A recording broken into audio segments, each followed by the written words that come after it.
জিলহজ্জ মাসের প্রথম 10 দিনের আমল। 1. অধিক পরিমাণে তাকবীর পড়া। 2. 9 দিন রোজা, না পারলে অন্তত শেষের 2 দিন।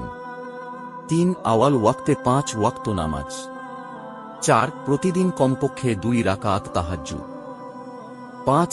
ইশরাক, চাশত, সালাতুদ দুহার নামাজ আদায় করা। 6. সামর্থ্য অনুযায়ী গোপনে দান সাদাকা। 7. যথাসম্ভব নফল নামাজ পড়া। 8. কমপক্ষে 1 পারা কুরআন তেলাওয়াত। 9. অনবরত জিকির, ইস্তেগফার, তাসবিহ, তাহলিল। 10. দুরূদ পড়া। 11. অধিক পরিমাণে তোবা করা। 12. অধিক পরিমাণে জিকির করা, যেমন সুবহানাল্লাহ, আলহামদুলিল্লাহ, লা ইলাহা ইল্লাল্লাহ, আল্লাহু আকবার, আস্তাগফিরুল্লাহ, আল্লাহুম্মা গফিরলি, সুবহানাল্লাহি ওয়া বিহামদিহি সুবহানাল্লাহিল আযীম। 13. সূরা বাকারার শেষ 2 আয়াত সূরা মূলক পাঠ করা রাতে ঘুমানোর আগে। 14. সুন্নাহ অনুযায়ী সব কাজ করা।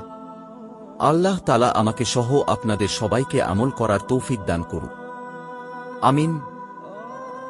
এ ধরনের ইসলামিক কথার জন্য আমাদের চ্যানেলটি সাবস্ক্রাইব করুন।